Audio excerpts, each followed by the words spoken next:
नमस्कार, स्वागत है आप सभी का डीडी न्यूज के इस खास बुलेटिन एक्सप्रेस 100 में, जहां हम आपके लिए लेकर आते हैं राजनीति, मनोरंजन, देश दुनिया, खेल और व्यापार जगत की सभी बड़ी खबरों को एक्सप्रेस यानी कि फटाफट अंदाज में। आपके साथ मैं हूं संध्या शर्मा। तो देखिए खबरें तेज रफ्तार से। बिहार में चल रहे वोटर लिस्ट रिवीजन के मामले में सुप्रीम कोर्ट में सुनवाई आज भी होगी। कल हुई सुनवाई में अदालत ने एसआईआर में आधार और राशन कार्ड को शामिल नहीं करने के चुनाव आयोग के फैसले को सही ठहराया है। याचिकाकर्ताओं की ओर से कपिल सिब्बल, अभिषेक मनु सिंघवी समेत अन्य वकीलों ने पक्ष रखा और चुनाव आयोग की प्रक्रिया पर सवाल उठाए। दलील दी गई कि बिहार के लोगों के पास वो दस्तावेज नहीं है जो आयोग मांग रहा है। इस पर जस्टिस सूर्यकांत ने कहा कि बिहार भी देश का ही हिस्सा है। अगर बिहार में लोगों के पास दस्तावेज नहीं होंगे तो फिर देश के किसी हिस्से में रहने वाले लोगों के पास नहीं होने चाहिए। पश्चिम बंगाल के मुख्य सचिव मनोज पंत को आज निर्वाचन आयोग ने दिल्ली तलब किया है। मतदाता सूची संशोधन में गड़बड़ी के आरोप में 4 अधिकारियों को निलंबित करने के आयोग के निर्देश का पालन नहीं करने पर उन्हें दिल्ली बुलाया गया है। दरअसल पश्चिम बंगाल की सरकार की ओर से चुनाव आयोग को सूचित किए जाने के एक दिन बाद कहा गया था कि वो आरोपी अधिकारियों को तुरंत निलंबित नहीं करेगी। इस पर आयोग ने कहा कि मुख्य सचिव मनोज पंत व्यक्तिगत तौर पर उपस्थित होकर पश्चिम बंगाल सरकार का रुख साफ करें। भारत सिंगापुर की तीसरी मंत्री स्तरीय वार्ता आज दिल्ली में आयोजित होगी। इसका उद्देश्य द्विपक्षीय संबंधों को विस्तार देना और उन्हें मजबूत बनाना है। सिंगापुर के प्रतिनिधिमंडल का नेतृत्व उप प्रधानमंत्री और व्यापार व उद्योग मंत्री गान किम योंग करेंगे। इस वार्ता में भारत का प्रतिनिधित्व विदेश मंत्री डॉक्टर एस जयशंकर, वित्त मंत्री निर्मला सीतारमण, उद्योग मंत्री पीयूष गोयल और सूचना और प्रसारण मंत्री अश्विनी वैष्णव करेंगे। राजस्थान के दौसा में भीषण सड़क हादसा हुआ है। यहां श्रद्धालुओं से भरी गाड़ी ट्रक से टकरा गई है, जिसके नतीजे में कम से कम 11 लोगों की मौत हो गई है। घटना में करीब 1 दर्जन से ज्यादा लोग घायल हुए हैं। घायलों का अस्पताल में इलाज जारी है। श्रद्धालु एक पिकअप पर सवार थे जिसकी ट्रक से टक्कर हो गई। उधर काशी के धराली में आई आपदा के बाद रेस्क्यू ऑपरेशन तेज रफ्तार से जारी है। जिला प्रशासन के अनुसार अब भी 68 लोग लापता हैं। इनमें 25 नेपाली मूल के हैं। राहत सामग्री और लॉजिस्टिक्स के लिए 110 वाहन और 21 भारी मशीनें, जेसीबी, खुदाई मशीन, डोजर डिपर, जनरेटर तैनात किए गए हैं। हर्षिल और धराली में लगातार खाने, ईंधन और जरूरी सामान की सप्लाई भेजी जा रही है। सेना, वायुसेना, special force, NDRF, SDRF, ITBP, VRO और अन्य केंद्रीय व राज्य एजेंसियां जिला पुलिस प्रमुख की देखरेख में मिलकर राहत कार्य कर रही है। मंगलवार तक कुल 1308 यात्री और स्थानीय लोग रेस्क्यू किए गए। आईजीएसडीआरएफ के नेतृत्व में धराली में इंसिडेंट कमांड पोस्ट बनाया गया और प्रभावित इलाके को अलग अलग सेक्टर में सर्च और रेस्क्यू ऑपरेशन चलाया जा रहा है। प्रवर्तन निदेशालय के कोलकाता जोनल कार्यालय ने कल सहारा समूह के खिलाफ मनी लॉन्ड्रिंग मामले में कार्रवाई की। ईडी ने गाजियाबाद, लखनऊ, श्रीगंगानगर और मुंबई में कुल 9 ठिकानों पर छापेमारी की। ईडी ने ये जांच धन शोधन निवारण अधिनियम पीएमएलए के तहत शुरू की। इसकी शुरुआत ओडिशा, बिहार और राजस्थान पुलिस की ओर से दर्ज 3 एफआईआर के आधार पर हुई थी। एनआईए ने मंगलवार को पटना स्थित अपनी विशेष अदालत में यूएपी अधिनियम की संबंधित धाराओं के तहत गिरफ्तार किए गए 4 आरोपियों के खिलाफ एक पूरक आरोप पत्र दायर किया। स्थानीय पुलिस ने अक्टूबर 2024 में आरोपियों के खिलाफ इस मामले में आरोप पत्र दाखिल किया था। राष्ट्रीय जांच एजेंसी को इस बात के सबूत मिले हैं कि आरोपी देश की वित्तीय स्थिरता को नुकसान पहुंचाने के इरादे से नेपाल से भारत में नकली भारतीय मुद्रा यानी कि नोटों की तस्करी में शामिल थे। प्रधानमंत्री नरेंद्र मोदी ने कल खगोल विज्ञान और खगोल भौतिकी पर अंतर्राष्ट्रीय ओलंपियाड के प्रतिभागियों को संबोधित किया। इस अवसर पर प्रधानमंत्री ने 64 देशों के 300 से अधिक प्रतिभागियों के साथ जुड़ने पर प्रसन्नता व्यक्त की। पीएम ने विज्ञान के विकास की भारतीय परंपरा का जिक्र किया। पीएम ने कहा, भारत में परंपरा नवाचार से मिलती है, आध्यात्मिकता विज्ञान से मिलती है और जिज्ञासा रचनात्मकता से मिलती है। प्रधानमंत्री ने कहा, भारत वैज्ञानिक जिज्ञासा को पोषित करने और युवा प्रतिभाओं को सशक्त बनाने के लिए मजबूती के साथ प्रतिबद्ध है।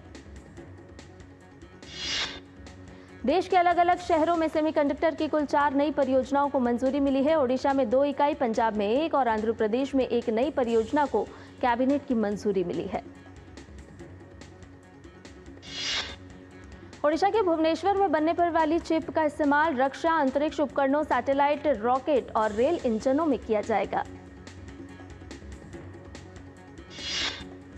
केंद्रीय मंत्री धर्मेंद्र प्रधान ने प्रधानमंत्री नरेंद्र मोदी के नेतृत्व में मंत्रिमंडल के फैसलों का स्वागत किया। उन्होंने कहा, कैबिनेट के फैसले आत्मनिर्भर भारत की दिशा में एक महत्वपूर्ण कदम है। देश में जल्द ही दौड़ेगी हाइड्रोजन ट्रेन। रेल मंत्री अश्विनी वैष्णव ने देश की पहली हाइड्रोजन ट्रेन का video social media platform x पर किया साझा। ये ट्रेन हाइड्रोजन ईंधन का उपयोग करती है, जिससे शून्य टेलपाइप उत्सर्जन होता है। राजधानी दिल्ली में कल देश भर से आए किसान संगठनों के प्रमुखों और प्रतिनिधियों ने केंद्रीय कृषि मंत्री शिवराज सिंह चौहान से मुलाकात कर प्रधानमंत्री नरेंद्र मोदी के प्रति अपना धन्यवाद ज्ञापित किया। किसान संगठनों का कहना है कि अमेरिकी टैरिफ के आगे न झुककर प्रधानमंत्री नरेंद्र मोदी ने किसानों के हितों की रक्षा का अपना वचन निभाया है। पंजाब से आए किसान नेता कृपा सिंह नथुवाला ने कहा कि प्रधानमंत्री और केंद्रीय कृषि मंत्री ने किसानों के हित में फैसला लिया है। भारतीय किसान चौधरी चरण सिंह संगठन के राष्ट्रीय अध्यक्ष धर्मेंद्र चौधरी ने कहा कि प्रधानमंत्री का फैसला न केवल करोड़ों अन्नदाताओं को राहत देगा, बल्कि कृषि एवं ग्रामीण भारत की आत्मनिर्भरता को मजबूती भी प्रदान करेगा। इंडिया इंटरनेशनल सेंटर और माउंटेन क्लाइमेट ट्रस्ट की ओर से दिल्ली स्थित इंडिया इंटरनेशनल सेंटर में ग्रीनिंग द हिमालयाज कार्यक्रम का हुआ आयोजन। कार्यक्रम को संबोधित करते हुए प्रसार भारती के अध्यक्ष नवनीत सहगल ने कहा कि भारत का लोक सेवा प्रसारक होने के नाते ये हमारी जिम्मेदारी है कि हम समाज को पर्यावरण संरक्षण के प्रति जागरूक करें। नई दिल्ली के राम मनोहर लोहिया अस्पताल में मेडिकल सिमुलेशन सेंटर यानी स्किल लैब की हुई शुरुआत। एमबीबीएस के छात्रों को बेहतर प्रशिक्षण देने के उद्देश्य से आरएमएल अस्पताल में इस चिकित्सकीय कौशल शिक्षण केंद्र को खोला गया है। आरएमएल अस्पताल के 6ठी मंजिल पर खुला मेडिकल सिमुलेशन सेंटर अत्याधुनिक सुविधाओं से लैस है। इस सेंटर को एनएमसी के मानकों के अनुरूप बनाया गया है ताकि मेडिकल के छात्र कुशलता से इसे सीख सकें।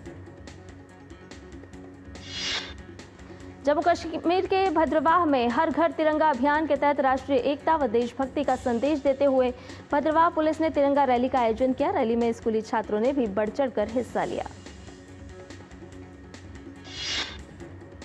पुलवामा में भी भव्य तिरंगा यात्रा का आयोजन किया गया। देशभक्ति, राष्ट्रीय एकता, अखंडता और राष्ट्र प्रेम का संदेश देता हर घर तिरंगा अभियान देश के करोड़ों लोगों को एक सूत्र में पिरोता जा रहा है। केंद्रीय गृह मंत्री अमित शाह ने हर घर तिरंगा अभियान के तहत आज नई दिल्ली स्थित अपने आवास पर तिरंगा फहराया। दिल्ली के मंत्री आशीष सूद हर घर तिरंगा अभियान के तहत जनकपुरी में तिरंगा यात्रा में हुए शामिल। ओडिशा के संबलपुर में भी स्वतंत्रता दिवस के अवसर पर हर घर तिरंगा अभियान के तहत बाइक रैली का आयोजन किया गया। देश भर में पूरे उत्साह और उमंग के साथ तिरंगा यात्राएं निकाली जा रही हैं। सिक्किम के गंगटोक में राज्यपाल ओम प्रकाश माथुर और मुख्यमंत्री प्रेम सिंह तमांग ने हर घर तिरंगा रैली में भाग लिया। बिहार के पटना में भी हर घर तिरंगा यात्रा का आयोजन किया गया। यात्रा का नेतृत्व भाजपा जिला अध्यक्ष रजनीश कुमार ने किया। तिरंगा यात्रा में भारत माता और देशभक्ति के नारे लगाते हुए लोगों ने देशभक्ति से माहौल को सराबोर कर दिया। बिहार का अररिया जिला भी इन दिनों देशभक्ति में डूबा हुआ नजर आ रहा है। हर घर तिरंगा अभियान के तहत अररिया जिले में कला, संस्कृति एवं युवा विभाग ने तिरंगा यात्रा का आयोजन किया। तिरंगा यात्रा में लगभग 1000 बच्चों ने भाग लिया। गुजरात के भावनगर रेल मंडल द्वारा तिरंगा बाइक रैली का आयोजन किया गया। बाइक रैली को भावनगर रेलवे डीआरएम दिनेश शर्मा ने हरी झंडी दिखाकर रवाना किया। रैली में बड़ी संख्या में रेलवे बोर्ड के कर्मचारियों ने भाग लिया और भारत माता की जय के नारे लगाए। दिनेश शर्मा ने कहा कि इस यात्रा के माध्यम से हम लोगों के अंदर देश प्रेम की भावनाओं को मजबूत और तिरंगे के प्रति लोगों को जागरूक करने का प्रयास कर रहे हैं। गुजरात के भरूच में भाजपा युवा मोर्चा और जिला भाजपा के संयुक्त तत्वावधान में एक भव्य तिरंगा यात्रा का आयोजन किया गया। राष्ट्रीय एकता का संदेश जन जन तक पहुंचाने के लिए आयोजित इस यात्रा में लोगों ने उत्साहपूर्वक भाग लिया। पुडुचेरी में भी भाजपा कार्यकर्ताओं ने हर घर तिरंगा अभियान के अंतर्गत तिरंगा रैली निकाली। यात्रा के दौरान भाजपा कार्यकर्ताओं ने भारत माता की जय और वंदे मातरम के नारे लगाए। इस बीच अंबाला शहर में विशाल तिरंगा यात्रा निकाली गई। ये यात्रा शहर के प्रमुख चौक और बाजारों से गुजरी, जिसमें हजारों लोगों ने भाग लिया। लोगों ने भारत माता की जय के नारे लगाए। हर घर तिरंगा अभियान के तहत कर्नाटक के हुबली धारवाड़ पूर्व निर्वाचन क्षेत्र में भाजपा युवा मोर्चा द्वारा तिरंगा यात्रा का आयोजन किया गया। जोधपुर में बीएसएफ के जवानों ने हर घर तिरंगा को समर्पित मोटरबाइक रैली निकाली। पूरा शहर देशभक्ति के रंग में सराबोर दिखा। ओडिशा के मुख्यमंत्री मोहन चरण मांझी ने राज्य विज्ञान एवं प्रौद्योगिकी विभाग की एक प्रमुख पहल ओडिशा समुद्री जैव प्रौद्योगिकी अनुसंधान एवं नवाचार गलियारा का शुभारंभ किया। तेलंगाना के मुख्यमंत्री रेवंत रेड्डी ने आगामी वर्षों की तैयारियों की समीक्षा के लिए प्रभारी मंत्रियों और जिला कलेक्टरों, पुलिस अधिकारियों के साथ एक वीडियो कॉन्फ्रेंस बैठक की। देश के कई हिस्सों में बारिश का दौर जारी है। मुंबई के कई इलाकों में आज सुबह झमाझम बारिश हुई। बारिश से मुंबई वासियों को उमस भरी गर्मी से राहत मिली। मथुरा में श्री कृष्ण जन्माष्टमी से पहले तैयारियां जोर शोर से की जा रही है। मुख्य मंदिर के अलावा मथुरा के रास्तों को भी बहुत ही सुंदर तरीके से सजाया जा रहा है।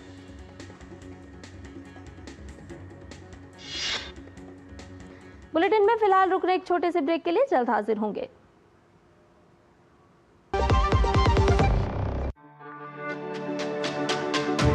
मेरी पसंद, मेरी पसंद, मेरी पसंद, मेरी पसंद,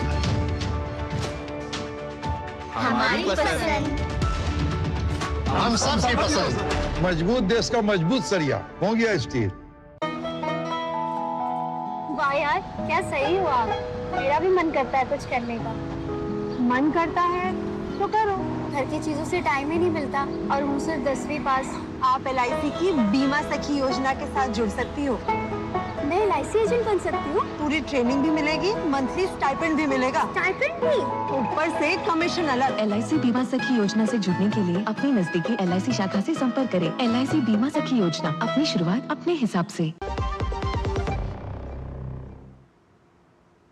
ब्रेक के बाद एक्सप्रेस 100 में आपका एक बार फिर से स्वागत है। आइए बाकी की खबरों को जान लेते हैं फटाफट अंदाज में। UIDAI ने डेटा आधारित नवाचारों के माध्यम से आधार की मजबूती, सुरक्षा और विश्वसनीयता बढ़ाने के लिए भारतीय सांख्यिकी संस्थान के साथ 5 वर्षीय अत्याधुनिक अनुसंधान एवं विकास समझौते पर हस्ताक्षर किए। कैबिनेट ने 5,801 करोड़ रुपए के खर्च वाली 11.165 किलोमीटर लंबी लखनऊ मेट्रो रेल परियोजना के चरण 1B को मंजूरी दी, जिसमें 12 मेट्रो स्टेशन शामिल होंगे। लखनऊ मेट्रो रेल परियोजना के चरण 1B में अमीनाबाद, यहियागंज, पांडेयगंज और चौक जैसे व्यावसायिक केंद्र को जोड़ा जाएगा। केंद्रीय मंत्रिमंडल ने अरुणाचल प्रदेश के शियोमी जिले में 8,146.21 करोड़ रुपए की लागत वाले 700 मेगावाट तातो द्वितीय जल विद्युत परियोजना निर्माण के निवेश प्रस्ताव को मंजूरी दी है। 700 मेगावाट की स्थापन क्षमता वाली ये परियोजना 2,738.06 मिलियन यूनिट ऊर्जा का उत्पादन करेगी। परियोजना निर्माण के पूरी होने की अनुमति अवधि 72 महीने की है। आयुष मंत्रालय ने 25 देश दर देश समझौता ज्ञापनों, 52 संस्थान दर संस्थान समझौता ज्ञापनों और 15 आयुष पीठों से संबंधित समझौता ज्ञापनों पर हस्ताक्षर किए हैं। इससे वैश्विक स्तर पर आयुष चिकित्सा प्रणाली को बढ़ावा मिलेगा। भारत में खुदरा महंगाई जुलाई में कम होकर 1.55% हो गई है। यह महंगाई का 8 वर्षों जून 2017 से लेकर अब तक का सबसे निचला स्तर है। महंगाई में कमी आने की वजह खाद्य उत्पादों की कीमतें कम होना है। विभिन्न राज्यों ने स्थानीय आवश्यकताओं के अनुसार छोटे और सीमांत किसानों सहित किसानों को सहायता प्रदान करने के लिए कृषि उपज बाजार समितियों की स्थापना की। इलेक्ट्रॉनिक राष्ट्रीय कृषि बाजार प्लेटफॉर्म के जरिए कृषि व्यापार में वृद्धि दर्ज की गई है। जून 2024 से जून 2025 तक 1522 मंडियों के एकीकरण के साथ इस प्लेटफॉर्म पर व्यापार की मात्रा में 21% और व्यापार मूल्य में 22% की वृद्धि हुई है। कृषि एवं किसान कल्याण राज्य मंत्री रामनाथ ठाकुर ने लोकसभा में जानकारी दी कि सरकार ने सितंबर 2024 में डिजिटल कृषि मिशन को मंजूरी दी है। भारत सरकार ने किसानों की आय बढ़ाने और कृषि क्षेत्र के व्यापक विकास के लिए एकीकृत कार्यनीति की पहचान की, जिसमें फसल उत्पादन, उत्पादकता में वृद्धि, उत्पादन लागत में कमी लाना, उपज का लाभकारी रिटर्न आदि शामिल है। वस्त्र मंत्रालय ने 2030 तक निर्यात से 9 लाख करोड़ रुपए हासिल करने का लक्ष्य रखा है। केंद्रीय मंत्री सर्बानंद सोनोवाल ने राज्यसभा में जानकारी दी कि पिछले 5 वर्षों में देश के प्रमुख बंदरगाहों ने 13,355 करोड़ रुपए के कुल 25 पब्लिक प्राइवेट पार्टनरशिप यानी कि पीपीपी प्रोजेक्ट्स प्रदान किए हैं। सोने और चांदी की कीमतों में गिरावट देखी गई। 24 कैरेट का 10 ग्राम सोना 1 लाख रुपए के नीचे और चांदी की कीमत 1,13,500 रुपए प्रति किलो से नीचे आई। भारतीय रेलवे देश भर के 6,115 रेलवे स्टेशन पर मुफ्त वाईफाई सुविधाएं प्रदान कर रहा है। मुफ्त वाईफाई सेवा सरकार के डिजिटल इंडिया कार्यक्रम का हिस्सा है, जिसका उद्देश्य शहरी ग्रामीण डिजिटल अंतर को समाप्त करना है। गणेश चतुर्थी के त्योहार को देखते हुए अदानी इलेक्ट्रिसिटी मुंबई में गणेश मंडल स्वयंसेवकों के लिए आवश्यक विद्युत सुरक्षा प्रशिक्षण आयोजित करने के लिए बीएमसी के साथ मिलकर काम कर रही है।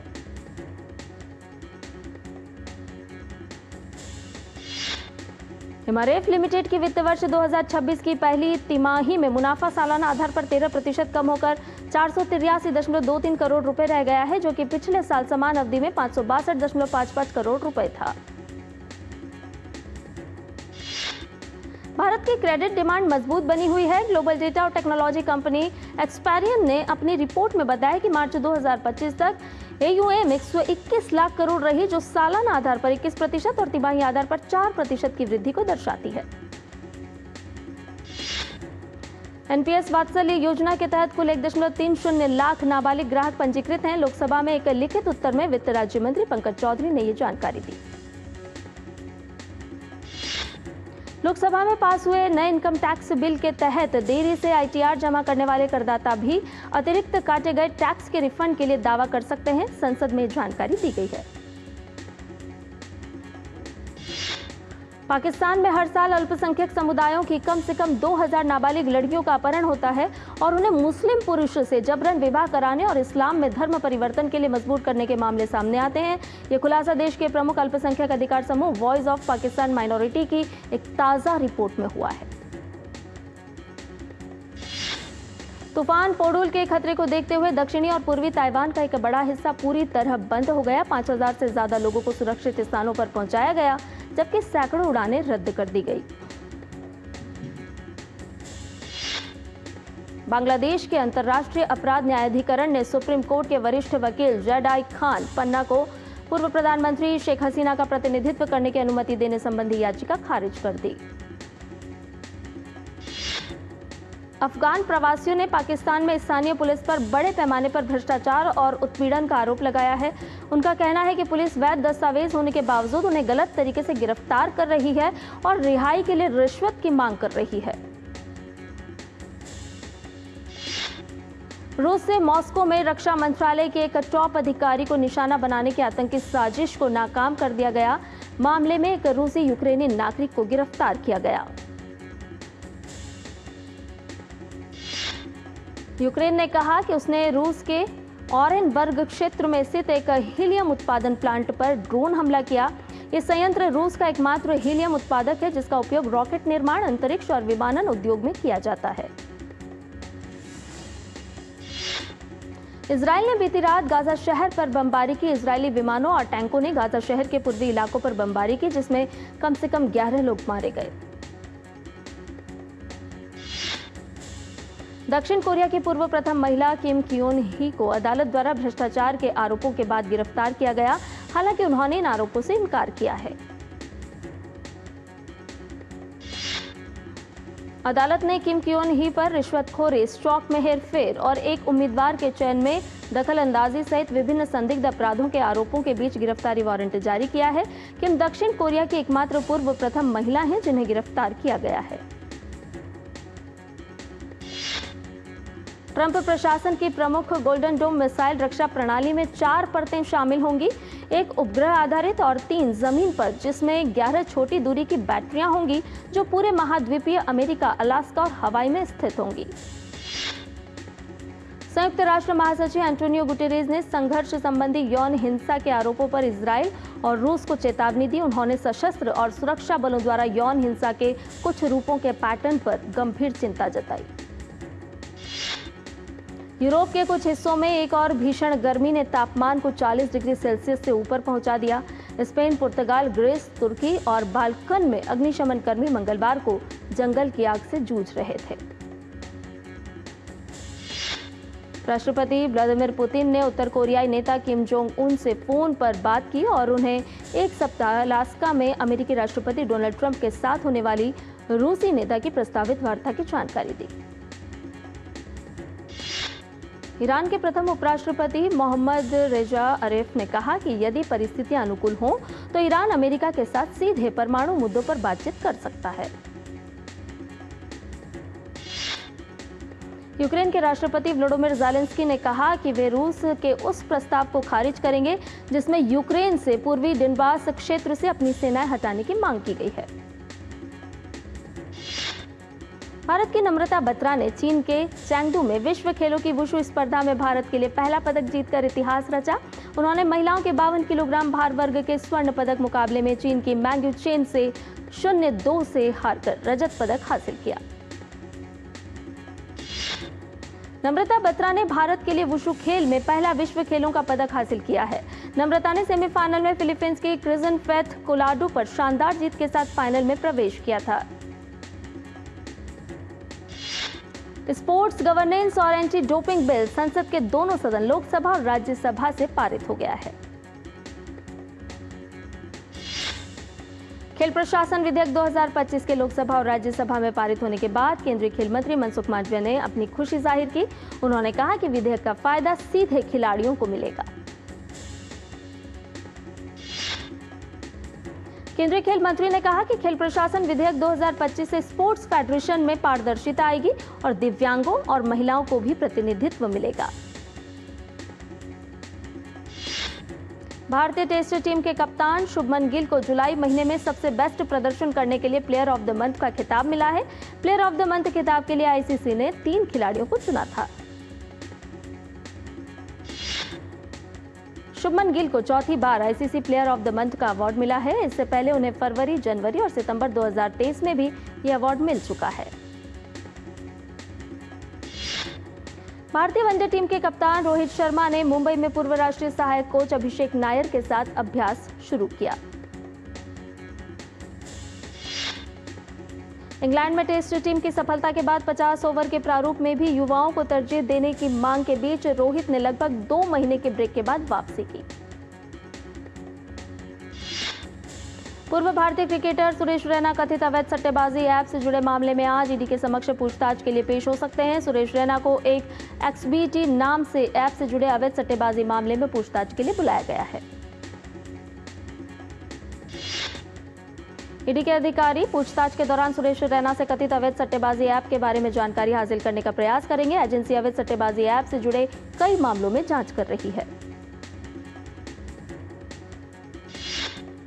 देश में स्कूली स्तर पर आयोजित होने वाली सबसे बड़ी फुटबॉल प्रतियोगिता सुब्रतो कप के 64वें संस्करण का आगाज 19 अगस्त से होने जा रहा है। सुब्रतो कप में देश और विदेश से मिलाकर तीनों श्रेणियों में कुल 106 टीमें खिताब के लिए मुकाबला करेंगे। टूर्नामेंट 19 अगस्त से 25 सितंबर तक नई दिल्ली, NCR और बेंगलुरु में आयोजित होगा। भारतीय ग्रैंडमास्टर अर्जुन एरिगेसी ने चेन्नई ग्रैंडमास्टर शतरंज टूर्नामेंट के 6ठे दौर के मुकाबले में तालिका में शीर्ष पर चल रहे विंसेंट केमर को बराबरी पर रोका। मास्टर्स वर्ग में विदित गुजराती और अनिश गिरी की बाजी ड्रॉ रही, जबकि जॉर्डन वैन फॉरेस्ट ने निहाल सरीन के खिलाफ काले मोहरों से खेलते हुए शानदार जीत हासिल की। कार्तिकेयन मुरली ने भी रे रॉबसन के साथ ड्रॉ खेला। एक्सप्रेस न्यूज में फिलहाल के लिए इतना ही। मुझे दीजिए इजाजत। नमस्कार।